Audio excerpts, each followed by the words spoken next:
Bem, vários assuntos também interessantes sobre o que está acontecendo no mundo. Há um relatório prevendo como este ano vai terminar.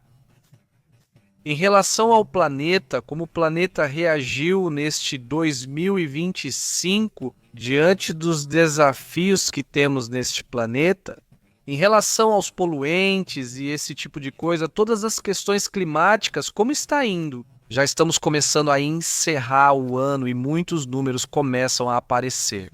Vão surgir muitas análises sobre os conflitos armados, sobre como está o planeta e desta vez há emissões de carbono, pois é um dado muito interessante, porque são as emissões de carbono geradas especificamente por combustíveis fósseis que atingiram o recorde histórico. Este ano, 38,1 bilhões de toneladas de monóxido de carbono, 2, segundo o relatório do Global Carbon Budget. Aumento de 1,1% em relação ao ano anterior. O que é muito, porque a ideia é que isso estivesse diminuindo, e não diminuiu, na verdade aumentou. O coautor do relatório, Glenn Peter, teria dito que as emissões desse tipo continuam e seguem aumentando. Dizem que os países não estão melhorando seu desempenho, embora haja sinais positivos em alguns países, como no Reino Unido, onde as emissões realmente diminuíram. A economia cresceu, contrariando quem diz que uma queda nisso faria a economia cair também. Bom, no caso do Reino Unido, eles reduziram as emissões desse tipo de poluentes, mas a economia deles melhorou, não é? Os países que mais emitem poluentes, quem você acha que são? Acho que você já tem uma ideia. Em primeiro lugar, a China. Em segundo lugar, os Estados Unidos. Em terceiro lugar, a Índia. E em quarto lugar, o conjunto da União Europeia. Então, é aí que está a maioria dos poluentes do planeta. Esse é o ponto, não é? Nos Estados Unidos, por exemplo, aumentou 19% também porque houve um inverno muito frio no início deste ano. E então, pois também aumentam as. Com mais poluentes, as emissões crescem devido ao maior uso de certos produtos, aumentando a contaminação em invernos mais longos. Por outro lado, também têm sido relatados os avanços do problema do desmatamento. Esse desmatamento, quando aumenta, também cresce. Liberação de carbono das árvores, e continua sendo, então, outra das fontes, dizem, de emissões nesse assunto. Então, faz parte do problema. Das emissões que mais cresceram foram as do carvão, do petróleo e do gás natural, não é? Algo que, de repente, dá a entender como se esse uso de combustíveis já estivesse diminuindo. Claramente não é assim, pelo menos globalmente. Continuam sendo muito usados e continuam aumentando. Essa situação continua acontecendo. Outro tema curioso e interessante, aliás, é que vão construir, já estão criando mini usinas nucleares.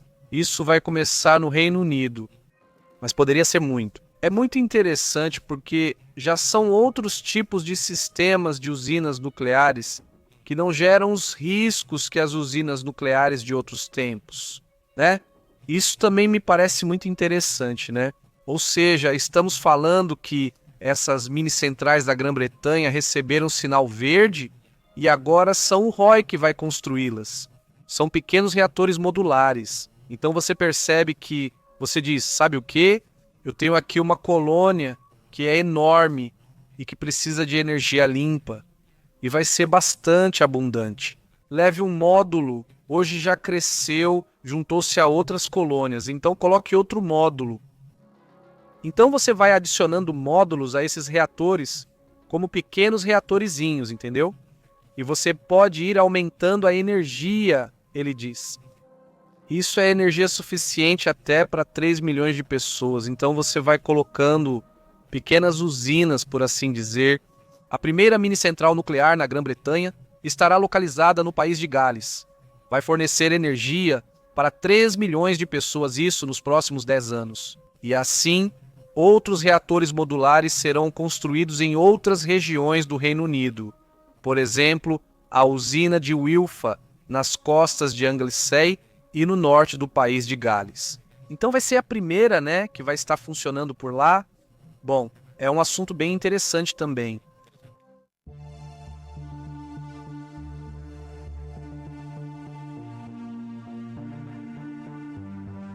Outro assunto que também chama atenção é a queda do Bitcoin. Continua sendo uma queda bem interessante, importante, né?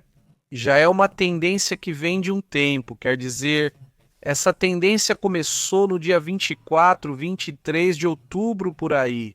Vamos ver se conseguimos enxergar na tela. É esse menu aqui, por esses losangos. Ali começou a tendência, né? Vocês percebem como a tendência foi caindo. Ainda não houve uma mudança de tendência. Então, enquanto não houver mudança de tendência e enquanto o volume continuar alto, o volume de venda, né? Ou seja, as pessoas estão vendendo Bitcoin, então obviamente cai. E aí está, né? Ou seja, é uma linha que podemos traçar aqui, que enquanto não for superada, não muda a tendência. Ou seja, continua aí. Chega nessa linha, cai. Chega nessa linha, cai. Chega nessa linha, cai. Ou seja, pode ser que suba para 100.100 e 1.000 por aí. Se não superar os 101.000 e disparar para 105, 110, etc., tendência não muda, né? Ao contrário, deve cair novamente. Possivelmente, pois já chegando nos 80 e tantos mil, né? 85, 87 mil por aí na próxima queda. Então, pois é, quem sabe até onde vão durar essas quedas? Evidentemente, pois é um tema que já vem acontecendo há um tempo, já faz alguns meses, né? Bom, né? Alguns meses, né? Desde outubro, novembro, né? Ou seja, a queda tem um mês. Mais ou menos, ou seja, tem um pouco menos de um mês. Então, pois é, sim, é um assunto que, imagino, está começando a preocupar os investidores do Bitcoin.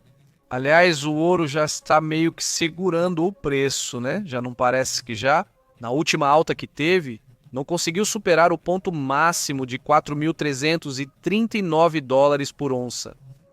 Pois também já não superou. Então, aparentemente, já está perdendo força. Vamos ver se isso começa a acontecer. Talvez já venha uma queda ou uma estabilização, talvez até por anos, porque o ouro costuma ser muito chato, né? Ou seja, costuma ter uma tendência muito estável, mas muito lento, né? No sentido de que não tem tanta volatilidade, que é o que muita gente gosta, né? Não é? Tem gente que gosta da volatilidade do Bitcoin e tem outros que gostam da estabilidade do ouro, né? Esse é o ponto, né? O peso, então, recupera força, né? Ontem estava assim, entre aspas, um pouco fraco. Hoje, então, volta forte de novo. Ou seja, o dólar é que cai, o peso, então, ganha força. Está em 18,33 o peso. São 18 pesos e 33 centavos por cada dólar, né? Esse é o lance por aí também. Bom, então é isso. Vamos aos comentários.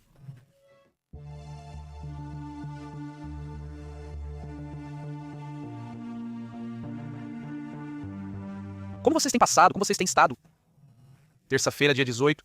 Amanhã, às 2 da tarde, estaremos aqui transmitindo. Estaremos transmitindo a reação ao que a NASA está revelando. Hoje, dizia este administrador da NASA, o secretário de Transporte dos Estados Unidos.